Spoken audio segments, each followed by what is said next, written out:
it is Jo from Minerva, and today we are here for another Fabric Masterclass, and today we're looking at a fabric called Habotai. It's a type of silk, it's 100% silk. I might switch between the word Habotai and silk throughout the video, but really we're looking for skills for sewing a really light fabric, a natural one that's in the form of silk. The Fabric Masterclass series is linked to our Minerva fabric guide. It's a comprehensive guide to 70 of our most popular base cloths. It's not a project book, it's a book all about fibres that make up fabrics and how fabrics are made. There's a section here on fabric background. If you read that knowledge, you'll understand the drape of fabric. In the second section, you'll be able to get lots of knowledge of different fibre types, and if you understand what your fabric is made of, then that will help you to decide what characteristics it will have, and in turn which pattern to use for it.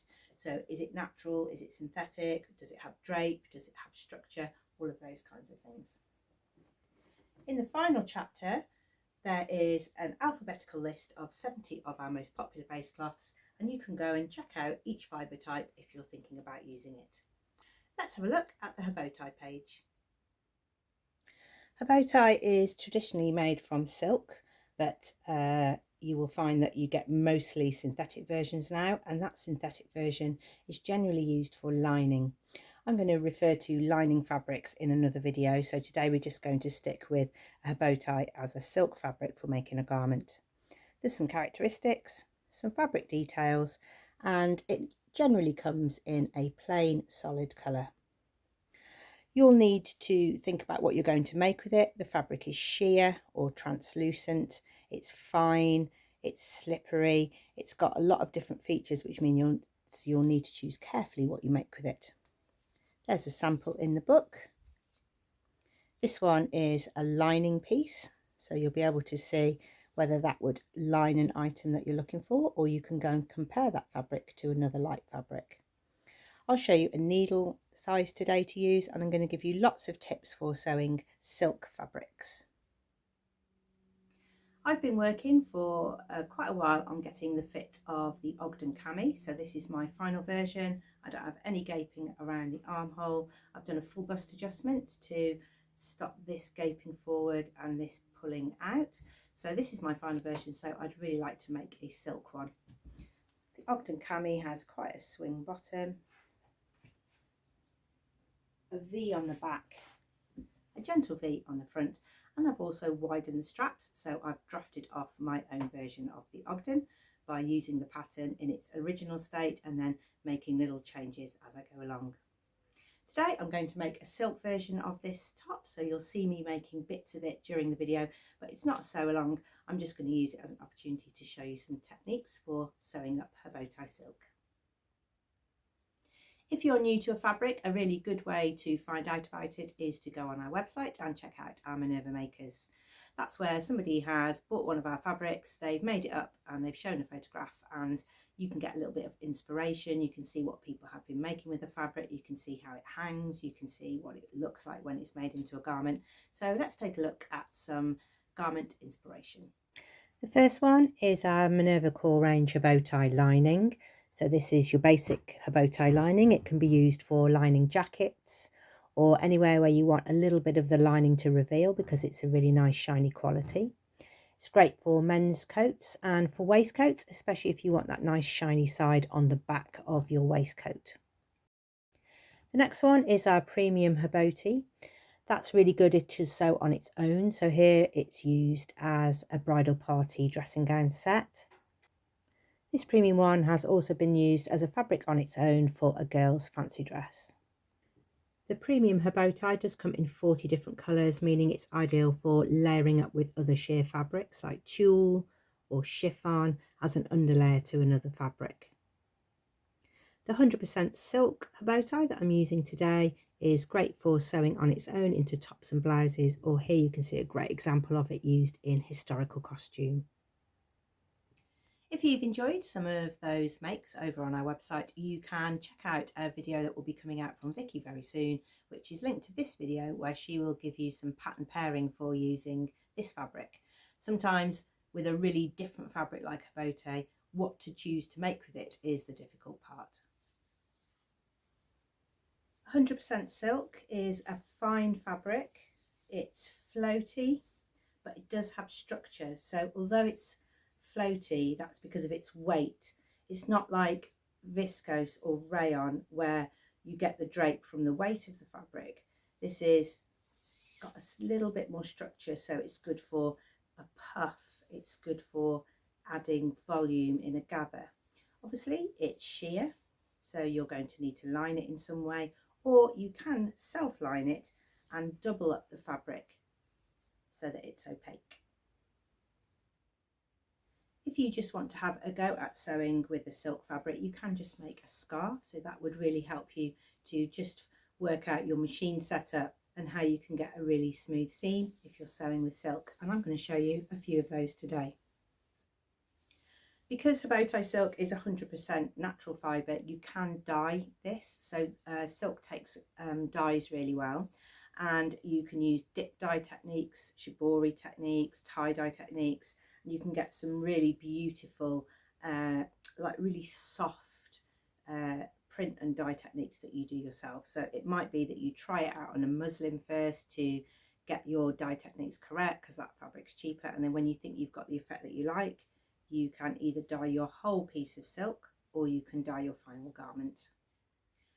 Before you cut your fabric, you might want to pre-wash your silk, but don't put it in the washing machine. If you do, it will fray around the edges and you'll get quite a crumpled piece of silk. So if you do want to pre-shrink, pre-wash it, then you need to do that in a bowl of warm water with just a really mild detergent. Just sort of move it around. If you wring it out, you will put creases in it as well. So it's quite a tricky thing to handle. So you might want to decide to pre-wash it, or you might want to just cut your fabric as it is and then treat your fabric in its finished garment by just spot cleaning or light cleaning. Another thing to think about before you start working with silk is to make sure that your hands are clean. If you've got any sort of greasy spots on, that will transfer to the fabric and you'll have little spots in it, so you'll be having problems before you start. So make sure everything is clean, the table's clean, where you're cutting out is clean, and that your tools are clean, especially if you've got a little bit of oil on, or maybe your rotary cutter's has been greased to move the wheel around. All of those things will transfer to silk fabrics. Since I've had my silk fabric and I received it in the post, I haven't had it folded and with weights on it or any other fabric folded on top of it. This one is hanging on a coat hanger so that I can keep it wrinkle free. Silk does crease quite a lot, so you want to make sure that you're not starting your cutting out process with creased fabric. Same for your pattern pieces. You want to make sure that all your pattern pieces are flat. You can turn your iron down, and you can, on a cool iron, you can iron the backs of your pattern pieces because you don't want to transfer the ink from the pattern onto the plate of your iron. I'm going to go and cut my fabric today because I'm going to keep my Ogden cami white, and I'm going to show you a few cutting techniques. Okay, I've tried to take a wider shot of the cutting setup. So I've got some Swedish tissue paper on my table. It's quite curly and everything's a bit movable, so I'm using weights to hold everything down. And then in a single layer, I've got a layer of the silk on top. I've used the edge of the paper here to line up the fabric. And I think you can only really do this on a table. I think you'd really struggle to do this on the floor. So maybe if you don't have a normal cutting space, you can maybe see if you could borrow a table from someone. I have traced off my pattern. So this one is the Ogden cami. This has got all the alterations that I've made included in it. So I've got a dart in mine. And I'm going to cut this in a single layer. So although this says fold here, I won't be cutting it on the fold. I'm going to pin it here, flip the pattern, and then cut it out. To pin, I'm going to use lace or silk pins. They're really fine. They're quite tricky to pick up because they're so small, but that will mean that I'm only making very limited nicks in the fabric, and I'll be pinning the pattern piece in the seam line. I've got my cutting grids underneath here so I can see if I'm getting the fabric on grain.